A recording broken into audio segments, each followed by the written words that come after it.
Hello everyone, welcome back to a online solution. आज हम लोग क्लास 10 का जीव विज्ञान बायोलॉजी का बहुत ही इंपॉर्टेंट चैप्टर जीव जनन कैसे करते हैं, इससे हम लोग इंपॉर्टेंट 40 ऑब्जेक्टिव क्वेश्चन पढ़ने वाले हैं। हालांकि क्वेश्चन इसमें बहुत बनता है, लेकिन 40 ऐसा सवाल मैं आपके लाया हूं जो एग्जाम में पूछा जाता है। ठीक है ना, जो एग्जाम में सवाल पूछा जाता है। सवाल बहुत सारा इसमें है, लेकिन मैंने 40 सिलेक्टेड क्वेश्चन लिया है जो एकदम वेरी वेरी इंपॉर्टेंट है इस लेसन से। यानी कि इसमें से सवाल पूछने की ज्यादा चांसेस है। एंड पिछले ईयर में, पिछले 9 साल में इसी लेसन से, इसी 40 क्वेश्चन में से, इस लेसन से बहुत बार सवाल पूछा जा चुका है। तो don't miss this class and skip नहीं करना है कि भी क्वेश्चन को पूरी वीडियो देखना है। ओके, तो तब तक के लिए आप सबसे पहले अगर आप लोग मेरे चैनल पे विजिट कर रहे हो तो जल्दी चैनल को सब्सक्राइब करना और यहाँ पे जरूर जुड़ना टेलीग्राम पे। ओके, तो चलिए स्टार्ट करते हैं। वन बाय वन करके आंसर देने की कोशिश करेंगे एंड सबसे लास्ट में आपको मुझे कमेंट करके बताना कि आपने कितना सही बनाया। ओके, तो चलिए स्टार्ट करते हैं। सबसे पहला सवाल हमारे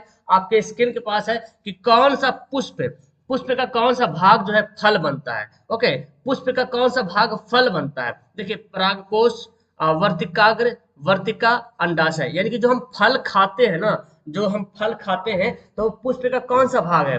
क्या वो परागकोश है, या वर्तिकाग्र है, या वर्तिका है, या अंडाशय है। तो क्या वो अंडाशय है। अंडाशय ओवरी, वही जो है फल के रूप में तब्दील हो जाता है, बदल जाता है। जो पुष्प का जो भाग होता है ना, अंडाशय ही होता है। जो हम लोग फल खाते हैं वो एक्चुअली अंडाशय होता है, और उसी अंडाशय को हम लोग खाते हैं जो फल के रूप में रहता है। ओके, तो आंसर क्या होगा, डी हो जाएगा। आगे बढ़ते हैं। अलैंगिक जनन मुकुलन द्वारा होता है। मुकुलन के द्वारा अलैंगिक जनन होता है, किसमें होता है। अमीबा में होता है, या ईस्ट में होता है, या प्लाज्मोडियम में होता है, या लिस्मानियम में होता है। अलैंगिक जनन मुकुलन के द्वारा किसमें होता है, तो याद रखिएगा ईस्ट में होता है और हाइड्रा में होता है। ये दोनों बात याद रखें, बहुत बार सवाल पूछा जाता है कि हाइड्रा में कौन सा जनन होता है, ईस्ट में कौन सा जनन होता है। याद रखेंगे हाइड्रा और ईस्ट में मुकुलन जनन होता है, क्योंकि ये थोड़ा सा एक्सेप्शनल मतलब अपवाद टाइप का सवाल है ना, जो अलग बनता है। ओके, तो आंसर क्या हो जाएगा, ईस्ट और हाइड्रा दोनों मुकुलन द्वारा होता है। आगे बढ़ते हैं। पुष्प का कौन सा भाग परागकण बनता है। देखिए, पुष्प का कौन सा भाग परागकण बनता है। Which part of the flower becomes pollinator. देखिए, याद करें, बाह्य दल, पखुंडी, पुंकेसर, स्त्री केसर। बहुत ही इंपॉर्टेंट सवाल एंड बहुत बार सवाल पूछा जा चुका है। तो पुष्प का कौन सा भाग जो परागकण बनता है वो है पुंकेसर। क्या है, पुंकेसर। ऑप्शन क्या हो जाएगा, सी बिल्कुल सही आंसर हो जाएगा। ओके, चलिए आगे बढ़ते हैं। आगे सवाल यहाँ पे चौथा नंबर सवाल है, निम्न में से कौन मानव में मादा जनन तंत्र का भाग नहीं है। ये भी सवाल बहुत बार पूछा गया एग्जाम में, तो मैंने 40 सवाल एकदम सिलेक्टेड क्वेश्चन लाया है जो कि वेरी वेरी इंपॉर्टेंट आपके एग्जाम्स के लिए। कौन मानव में मादा जनन तंत्र का भाग नहीं है। यानी कि तीन जो है मादा का भाग है। अंडाशय मानव मादा का भाग है, गर्भाशय एंड डिंब वाहिनी। तो ये शुक्रवाहिका जो है मादा नहीं बल्कि नर जनन तंत्र का भाग है। ओके, नर का है, ना कि मादा का। तो आंसर क्या हो जाएगा, सी बिल्कुल राइट आंसर हो जाएगा। आगे बढ़ते हैं। कौन एक लिंगी पुष्पी है। बहुत बार सवाल पूछा गया, इनमें से कौन एक लिंगी पुष्प है। गुलहड़, सरसों का पुष्प, या पपीता, या गुलाब। तो एक लिंगी पुष्प कौन है, पपीता है ना, पपाया फ्लावर। कहीं कहीं सिर्फ कहीं कहीं सिर्फ पपीता लिख देगा, या कहीं कहीं पपीता पुष्प है, तो उससे कोई मतलब नहीं है ना। एक लिंगी पुष्प बोला जा रहा है, कभी कभी एक लिंगी पौधा भी बोलेगा इसको। ठीक है ना, तो पौधा बोलेगा तो पपीता हो जाएगा, क्योंकि पौधा वही फूल है। जब एक लिंगी फूल है तो पौधा भी एक लिंगी होगा। ओके, तो आंसर क्या हो जाएगा, इसका भी आंसर सी हो जाएगा, राइट आंसर। आगे बढ़ते जी। कौन उभयलिंगी जंतु है। देखिए, उभयलिंगी जंतु कौन है, इसके बारे में आपको बताना है। इनमें से कौन है जो उभयलिंगी जंतु है।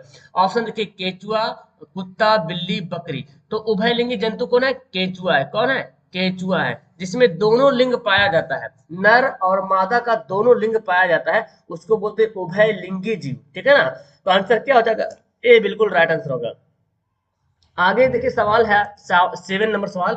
इनमें से अनुवांशिक गुणों का संदेश होता है। यानी कि अनुवांशिक मतलब माता पिता का जो नेचर है, जो गुण है, क्वालिटी है, वो बच्चों में चले जाएगा। तो कौन है, क्या है, कौन सा जाता है, डीएनए जाता है, या गोल्जी का, या क्लोरोप्लास्ट, या एंजाइम।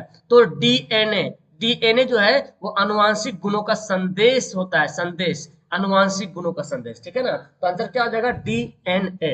आपका यहाँ पे होमवर्क देने वाला हूं कि आपको डीएनए का फुल फॉर्म लिख करके नीचे कमेंट करना। ओके, सभी का होमवर्क है ये। आगे बढ़ते हैं जी।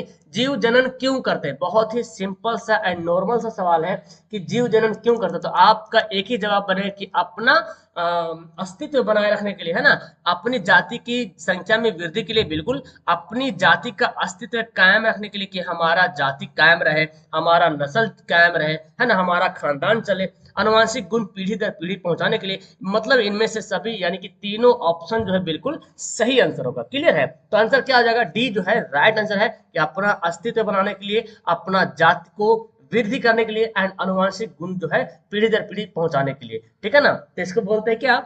जीव जनन करते हैं इसी कारण। तो आंसर क्या हो जाएगा? डी हो जाएगा। डीएनए कहाँ उपस्थित है? देखिए डीएनए कहाँ उपस्थित होता है? लाइसोसोम में, गोल्जिकाय में, या केंद्रक में, या इनमें से कोई नहीं। डीएनए कहाँ उपस्थित होता है? तो डीएनए जो होता है वो केंद्रक में, है ना जी। कहाँ होता है? केंद्रक में डीएनए उपस्थित होता है, यानी कि सवाल नंबर 9 का आंसर क्या हो जाएगा? सी बिल्कुल सही आंसर होता है। आगे पढ़ते हैं। 10वां सवाल है, अमीबा में जनन होता है। देखिए आपको याद करना, अमीबा में कौन जनन होता है? कोशिका विभाजन होता है, या लैंगिक जनन होता है, या मुकुलन होता है, या इनमें से कोई नहीं। तो मैंने बताया है जो बेडिंग होता है वो हाइड्रा में होता है जी, और किस में होता है? स्टेम होता है। ठीक है ना? हाइड्रा और स्टेम होता है। लैंगिक जनन तो मानव में होता है ना, जीव में होता है, जीव जो जंतु है ना, जीव जंतु, उसमें होता है। ओके, और अलग है अलैंगिक जनन, तो आपको पता है अलग होता है। और कोशिका विभाजन, देखिए ये है अमीबा, क्योंकि अमीबा एक ही कोशिका का जीव है, ये विभाजन होकर बढ़ता है तो होता है अमीबा का मतलब वृद्धि होता है, अमीबा अपना संख्या बढ़ाता है। तो आंसर क्या हो जाएगा? ए हो जाएगा। कोशिका विभाजन से अमीबा में जनन होता है, या तो विखंडन ही बोल सकते हैं इसको, क्योंकि ऑप्शन के हिसाब से विखंडन रहे तो विखंडन भी आप बोल सकते हैं। फूल में नर जनन अंग कौन है? फूल में नर जनन अंग, देखिए पुंकेसर, अंडक, वर्तिकाग्र, वर्तिका। देखिए नर मतलब क्या समझते हैं? नर मतलब हो गया मेल, है ना, मेल, पुरुष जिसको बोलते हैं। तो वर्तिका, वर्तिकाग्र, ये अंडक, ये तीनों जो है ये फीमेल है। ये क्या है? फीमेल है, मतलब मादा जनन प्रजनन अंग है। पुंकेसर ये क्या है? यही है नर जनन अंग। तो क्या आंसर होगा? ऑप्शन नंबर ए राइट होगा। आगे पढ़ते हैं। द्विखंडन द्वारा जनन होता है। देखिए द्विखंडन किसमें किसमें होता है? अमीबा में होता है, लेशमानिया में होता है, ईस्ट में होता है, या ए और बी में होता है। तो ईस्ट में याद तो मैंने बता दिया, ईस्ट में क्या होता है? मुकुलन होता है। ओके, तो ये बात तो याद रखें। अमीबा में भी द्विखंडन होता है, लेशमानिया में भी द्विखंडन होता है। ठीक है ना? इसको क्या बोलेंगे? ऑप्शन क्या हो जाएगा? बी जो होगा बिल्कुल सही आंसर हो जाएगा। ठीक है ना? लिस्मानिया में द्विखंडन भी होता है, इसको पुनरुद्भवन ही बोल सकते हैं। लिस्मानिया में पुनरुद्भवन भी होता है, मतलब कि एक जीव जो है वो बट करके एक छोटा छोटा जीव बन गया और फिर वो जीव बड़ा हो जाता है, तो उसको बोलते हैं, मतलब अपखंडन बोले या तो पुनर्जनन बोले या पुनरुद्भवन भी बोलते हैं उसको। ओके, आगे बढ़ते हैं। किसमें अपखंडन द्वारा जनन होता है? अपखंडन किसमें होता है? ईस्ट में, लिस्मानिया में, एस्पैरोगायरा में। तो देखिए ईस्ट तो अलग आ गया यहाँ पे, है ना, कबाब में हड्डी आ गई, ये नहीं चलेगा, बिकॉज बिकॉज यहाँ पे तो ईस्ट तो पता है मुकुलन के द्वारा होता है। एंड लिस्मानिया एस्पैरोगायरा, ये क्या हो जाएगा? Option number D right answer होगा। इसको आप अपखंडन ही बोल सकते हैं। देखिए कौन कौन सारी बातें आ रही है याद रखेंगे। अपखंडन ही बोल सकते हैं, पुनरुद्भवन ही बोल सकते हैं, ठीक है ना, पुनरुद्भवन। एंड पुनर्जनन ही इसको बोल सकते हैं, पुनर्जनन।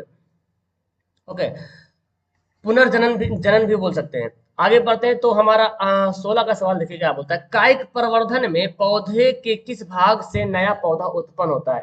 कायिक प्रवर्धन होता है क्या? सबसे पहले तो आप ये जानिए, कायिक प्रवर्धन मतलब ऐसा पौधा जिसका जड़ से या तने से, पत्ती से जो है उसको उगाया जाता है। ठीक है ना? तो अक्सर सवाल अगर ऐसे दे दिया जाए तो हालांकि जड़ से तो अलग होता है, तने से, पत्तियों से, तो ये कायिक प्रवर्धन होता है। ठीक है ना?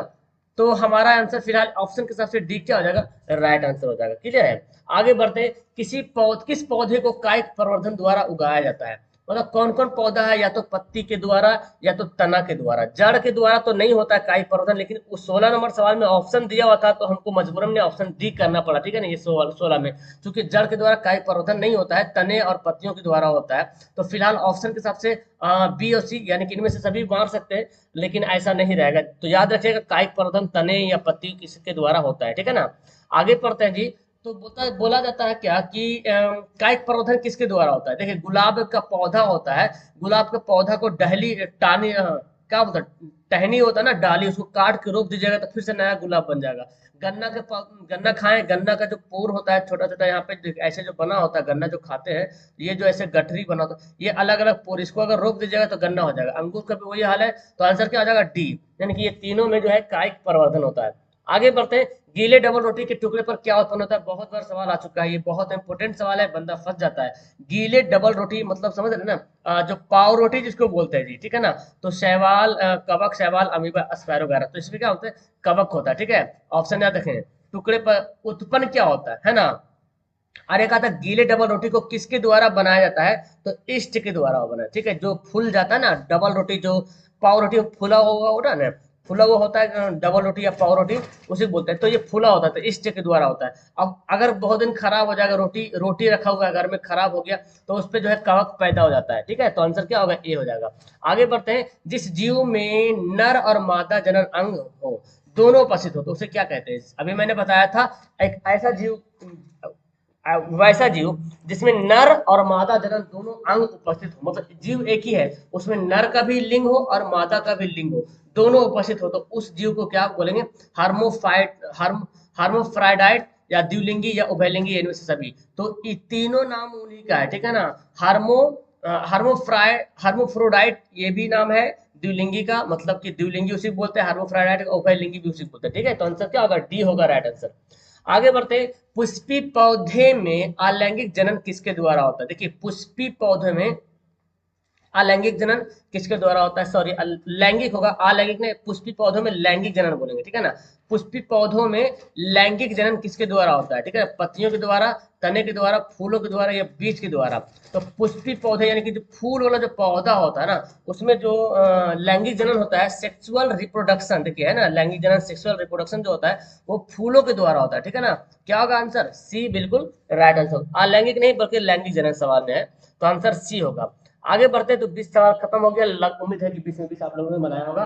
उभयलिंगी पुष्प पुष्प में उपस्थित होता है। देखिए, उभयलिंगी किसको बोलता है? जिसमें स्त्री और, एक्चुअली उभयलिंगी जो पेड़ पौधों में मतलब होता है, उभयलिंगी पुष्प जो पुष्प यानी कि पौधों में पाया जाता है, और पौधों में स्त्री के लिए स्त्री केसर बोलते हैं और पुरुष के लिए पुंकेसर बोलते हैं। यानी कि स्त्री पादप के जनन अंग को स्त्री केसर और पुरुष के लिए पुंकेसर, ठीक है। तो आंसर क्या होगा? दोनों होगा, उभयलिंगी पुष्प में दोनों आता है, स्त्री केसर और पुंकेसर दोनों। आगे बढ़ते हैं डियर, स्त्री केसर में उपस्थित होता है। देखिए, स्त्री केसर में यानी कि जो स्त्री का जो लिंग है, यहाँ पे क्या है? ओवरी है, वर्तिका है, वर्तिकाग्र, इनमें सभी। तो स्त्री केसर में ये तीनों पार्ट जो है उपस्थित होते हैं, यानी कि आंसर क्या होगा? डी सही आंसर हो जाएगा। अगला सवाल है, पुष्प में यानी कि फूल में बीजांड कहाँ उपस्थित होता है? बीजांड जहां बीज रहता है, वर्तिकाग्र में, वर्तिका में, अंडाशय में, इनमें से कोई। तो बीजांड कहाँ रहता है? अंडाशय में। एक्चुअली देखिए, अंडाशय वो क्या, हम लोग जो खाते हैं अंडाशय, वो क्या होता है? फल होता है, एंड फल में ही तो बीज निकलता है। तो आपने अभी पढ़ा है कि फल जो खाते हैं वो एक्चुअली में पहले वो अंडाशय था, और तो अंडाशय फल बन गया है ना, फल के शक्ल में बन गया।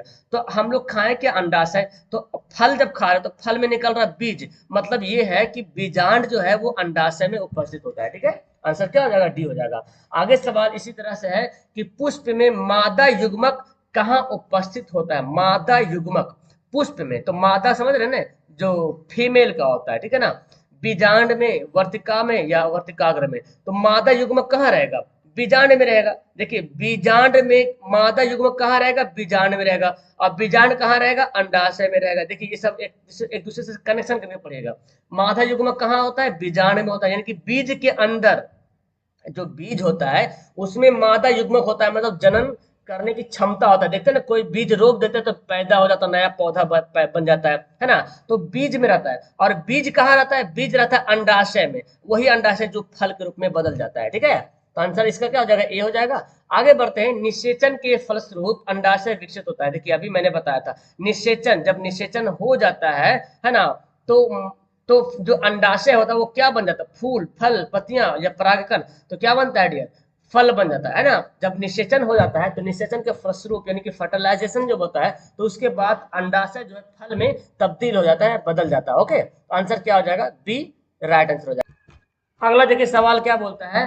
सवाल ये बोला जा रहा है कि जब निषेचन हो जाता है उसके बाद बीजांड किसमें बदल जाता है। तो दो सवाल था कि निषेचन होने के बाद अंडाशय किसमें बदलता है। अभी पढ़ते हैं यहाँ पे, निषेचन हो जाने के बाद अंडाशय जो है फल के रूप में बदल जाता है। और जो अंडाशय के अंदर में बीजांड पाया जा रहा है वो बीजांड किस रूप में बदल जाता है? तो सिंपल सी बात है, निषेचन के बाद बीजांड जो है बीज में तब्दील हो जाएगा, बीज में बदल जाएगा, सीड जिसको बोलते हैं, जो बीज होता है। तो बीज सबसे पहले बीजांड की शक्ल में रहता है, और जब निषेचन होता है तो वही बीजांड जो बीज बन जाता है। अब बीज कहाँ होता है? अंडाशय में होता है ना। और अंडाशय जब निषेचित हो जाता है तो अंडाशय जो है फल के रूप में बदल जाता है। ठीक है, तो आंसर इसका सी हो जाएगा। आगे बढ़ते हैं। यह हार्मोन किशोरों में यौनावस्था के लक्षणों का नियंत्रण करता है। देखो, किशोरों बोला गया है, किशोरियों नहीं बोला गया। किशोरों का मतलब हुआ बॉयज, है ना, बॉयज या मेल से क्या बोलते हैं, मेल, समझे, है ना, मेल। तो किशोरों में यौनावस्था के लक्षणों का नियंत्रण करता है एस्ट्रोजन, थायरॉक्सिन, टेस्टोस्टेरोन, इनमें से कोई नहीं। तो यह हार्मोन जो है किशोरों में यौनावस्था के लिए लक्षणों का नियंत्रण कौन करता है? टेस्टोस्टेरोन। ठीक है, टेस्टोस्टेरोन, यानी कि ऑप्शन सी हो जाएगा। और अगर किशोरियों बोलता तो एस्ट्रोजन। ठीक है ना, एस्ट्रोजन, एस्ट्रोजन याद रखिएगा, एस्ट्रोजन, जो कि यहाँ पे देखो दिया हुआ एस्ट्रोजन, हाँ सॉरी ये होगा एस्ट्रोजन अगर किशोरियों बोलता तो। लेकिन पुरुष किशोर बोला, किशोर मतलब पुरुष हो गया। ओके, तो ऑप्शन क्या होगा? सी हो जाएगा। आगे बढ़ते हैं, 28वां सवाल है। भ्रूण को माता पिता से पोषण किसके द्वारा मिलता है? यानी कि भ्रूण जब जब बच्चे माता पिता के भ्रूण में होता है, यानी कि जब बच्चे माता पिता के पेट में होता है, तो माता के पेट में होता है, तो उनको जो भोजन कहाँ से मिलता है, पोषण कहाँ से मिलता है, खाना पीना कैसे मिलता है, जो 9 महीना तक वो पेट में रहता है? तो फैलोपियन ट्यूब से मिलता है, या रुधिर वर्ग से मिलता है, या प्लेसेंटा से मिलता है, इनमें से कोई नहीं। तो इसको आंसर याद रखेगा, प्लेसेंटा से। ठीक है, प्लेसेंटा से जो भ्रूण को पोषण मिलता है माता के द्वारा। ठीक है, तो माता से पोषण मिलता है किसके द्वारा? प्लेसेंटा के द्वारा मिलता है भ्रूण को, यानी कि आंसर इसका सी हो जाएगा। अगला सवाल पढ़ते हैं। नर युग्मक एवं मादा युग्मक के संयोजक को क्या कहते हैं? ये भी बहुत ही इंपॉर्टेंट सवाल है कि जब नर युग्मक और मादा युग्मक मिल जाता है तो मिलने के बाद क्या बन जाता है? युग्मनज बन जाता है। क्या बनता है? युग्मनज, यानी कि जिसको बोलते हैं जायगोट। क्या बोलते हैं? देखिए यहाँ पे लिखा हुआ है, कभी कभी इंग्लिश वाला वर्ड भी हिंदी में लिख देता है जायगोट। ठीक है, तो बायोलॉजी में अक्सर ही इंग्लिश वाला वर्ड हिंदी में यूज किया जाता है, मतलब इंग्लिश को हिंदी में ही लिख देता है, जायगोट ऐसे लिख देगा। तो आपको याद रखना पड़ेगा, जायगोट उसी को युग्मनज को बोलते हैं। ठीक है ना, युग्मनज को बोलते हैं जायगोट। ठीक है, जब नर युग्मक और मादा युग्मक मिल जाता है आपस में तब जाके जायगोट बनता है। ओके, अगला सवाल है। इनमें से कौन अलैंगिक जनन की विधि है? बीजाणु जनन, मुकुलन, विखंडन, इनमें से सभी। देखिए, अलैंगिक जनन, तो अलैंगिक जनन किस में होता है? अलैंगिक जनन जो मतलब जीव जंतु को छोड़ करके, तो क्या हो जाएगा? मुकुलन जैसे ईस्ट वगैरह में होता है ना जी, ईस्ट में होता है, हाइड्रा में होता है। विखंडन जो अभी पढ़े थे स्पैरोगैरा में, सब वगैरह में। बीजाणु जनन तो मतलब इनमें से सभी हो जाएगा, है ना जी, इनमें से सभी जो है तीनों में अलैंगिक जनन की विधि पाया जाता है। आगे बढ़ते हैं। इष्ट में अलैंगिक जनन की विधि को क्या कहते हैं? देखिए, है ना, वो सवाल घूम के पूछ रहा। इष्ट में जो अलैंगिक जनन होता है उस विधि को, उस मेथड को क्या कहते हैं जी? मुकुलन, यानी कि बडिंग, सॉरी यहाँ पे बडिंग होगा, है ना, बडिंग कहते हैं, या विखंडन कहते हैं, या अपखंडन, या दुखंडन। तो इष्ट को याद रखेंगे, इष्ट और हाइड्रा ये दोनों एकदम बात टॉपिक दिमाग में छाप ले कि इष्ट और हाइड्रा जो वो क्या है? बडिंग है। मुकुलन अलैंगिक जनन का मुकुलन विधि है। ओके, आगे सवाल है। अगला सवाल बोलता है, हाइड्रा में अलैंगिक जनन की विधि क्या है? देखिए सवाल है ना, घूम के आ गया ना, फिर से इष्ट में और हाइड्रा में सवाल पूछा जा रहा है। तो हाइड्रा में भी मुकुलन होता है। क्या होता है? हाइड्रा में भी मुकुलन विधि होता है। ओके, चलिए आगे पढ़ते हैं। लैंगिक जनन के लिए किस प्रकार की कोशिका विभाजन होता है? ये भी सवाल बहुत इंपॉर्टेंट सवाल इसमें आता है, और बंदा फंसने की कोशिश करता है इसमें, बिकॉज प्रैक्टिस नहीं रहता है, इसलिए बंदा फंस जाता है। तो लैंगिक जनन में के द्वारा जो है किस प्रकार की कोशिका विभाजन होता है? अर्धसूत्री विभाजन, या समसूत्री, या असूत्री, या इनमें से कोई सभी। तो लैंगिक जनन में जो जीव जंतु में पाया जाता है लैंगिक जनन, उसके द्वारा किस प्रकार की कोशिका का विभाजन होता है? अर्धसूत्री, है ना, म्योसिस। याद रखेगा, ऑप्शन क्या होगा? ए बिल्कुल सही आंसर हो जाएगा, अर्धसूत्री विभाजन। अगला सवाल है। अंडाणु निषेचित होता है। अंडाणु निषेचित कहाँ होता है? यानी कि ये फीमेल की बात की जा रही, ना कि पेड़ पौधों में। ओके, योनि में, गर्भाशय में, या फैलोपियन नालिका में, या अंडाशय में। अंडाणु कहाँ निषेचित होता है डियर? तो फैलोपियन नालिका में, यानी कि फैलोपियन ट्यूब भी इसको बोल सकते हैं ना, फैलोपियन ट्यूब या नालिका। ऑप्शन क्या आ जाएगा? सी बिल्कुल राइट आंसर होगा। इसी की तरह से अगला सवाल है। कौन जनन संचरित रोग के अंतर्गत आता है? यानी कि जनन के द्वारा जनन संचरित रोग, समझ रहे हैं इसका मतलब? जनन संचरित रोग यानी कि जनन के माध्यम से होने वाला रोग सिफिलिस बीमारी है या एड्स है या गोनोरियो है या इनमें से सभी। ये भी सवाल बहुत बार पूछा गया एग्जाम में। तो इनमें से सभी ये चारों जो है, ये तीनों जो है जनन संचरित रोग है, syphilis, AIDS, gonorrhoea. Okay, option क्या होगा? डी बिल्कुल सही आंसर हो जाएगा। तो आगे पढ़े, अगला सवाल देखो यहाँ पे क्या बोलता है। सवाल देखो यहाँ पे बोलता है पत्तियों द्वारा कायिक प्रवर्धन उदाहरण है। ये भी सवाल आ चुका है, पत्तियों के द्वारा कायिक प्रवर्धन। अब तक तो पढ़े तना के द्वारा कायिक प्रवर्धन जान रहे, जैसे कि गुलाब का पौधा है ना, तना रोप देते हैं बन जाता है। गन्ना देख रहे हैं, गन्ना का तना रोप देते हैं, नया पौधा निकल जाता है ना। उस तरह से बहुत सारे पौधे आप लोगों ने देखे भी होंगे कि उसका तना काटते हैं हो जाता है। लेकिन एक पौधा है जिसका पत्ती अगर रोप दिया जाए तो पत्ती से नया पौधा बन जाता है। तो ये क्या है? ब्रायोफाइलम नाम का एक पौधा है, ठीक है ना, ब्रायोफाइलम। ये ब्रायोफाइलम जो है ना, इसका पत्ती अगर आप जमीन में गाड़ दें तो पत्ती से ही उसका जो है ना नया पौधा निकलना शुरू हो जाता है, पत्ती से ही। ओके, तो आंसर क्या हो जाएगा? बी राइट हो जाएगा। ओके, आगे बढ़ते हैं। मानव मादा के जनन तंत्र का भाग नहीं है। सवाल बहुत बार पूछा गया, इसलिए शायद यहाँ पे रिपीटेड हो गया है कि मानव मादा के जनन तंत्र का भाग नहीं है। अंडाशय, गर्भाशय, शुक्रवाहिका, डिंबवाहिनी, डिंबवाहिनी, ठीक है ना। तो कौन है जी? शुक्रवाहिका जो ये मानव मादा जनन तंत्र का भाग नहीं है। सेम इसी प्रकार सवाल पूछा जाता है। ओके, अगला सवाल पढ़ते हैं, शुक्राणु कहाँ बनता है। ये भी सवाल बहुत बार रिपीट हो चुका है, तो आप इसको नजरअंदाज ना करें, उपेक्षा ना करें। मैंने पूछा था इस वीडियो में, उपेक्षा का मतलब क्या होता है? उपेक्षा का मतलब होता है नजरअंदाज करना। तो आप इसको उपेक्षा ना करें। शुक्राणु कहाँ बनता है डियर? विरसन में बनता है, ठीक है ना। ऑप्शन क्या हो जाएगा? ए बिल्कुल सही आंसर होगा। आगे बढ़ते हैं। ऐसे जीव जिनमें दोनों लिंग उपस्थित होता है उसको क्या कहते हैं? अभी मैंने बताया दोनों लिंग, यानी कि एक ऐसा जीव जिसमें दोनों लिंग उपस्थित है उसको क्या बोलेंगे? एक लिंगी, द्विलिंगी, आलिंगी, इनमें सभी उसको क्या बोलेंगे? द्विलिंगी भी बोलते हैं, और क्या क्या बोलते हैं?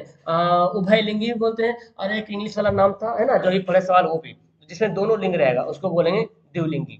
आगे सवाल एंड लास्ट सवाल करते हैं। एक लिंगी पादप इनमें से कौन? देखिए आ गया ना, एक लिंगी पुष्प भी बोल सकता है आपसे, या एक लिंगी पादप बोलेंगे। तो जाहिर सी बात, जिस पौधा का पुष्प जो है एक लिंगी होगा उसको एक लिंगी पुष्प बोलेंगे, और जो पौधा होगा उसको बोलेंगे एक लिंगी पादप, यानी कि पौधा। तो यहाँ पर 40 सवाल बहुत ही इंपॉर्टेंट सवाल है इस लेसन से, जो कि एग्जाम में पूछे जाने की संभावना है। और संभावना क्या है? अगर इस लेसन से सवाल आता है तो देखिएगा आप, इस लेसन से इस 40 में से बहुत सारा सवाल जो है आपसे पूछे जाएंगे। ओके, तो डोंट वरी, सवाल को रिवीजन करते हैं, और इससे ज्यादा सवाल आपकी किताब में गाइड में पड़ा हुआ है, उसको भी कम से कम एक नजर जरूर देख लीजिएगा, है ना, क्योंकि अभी आपके पास वक्त है ना।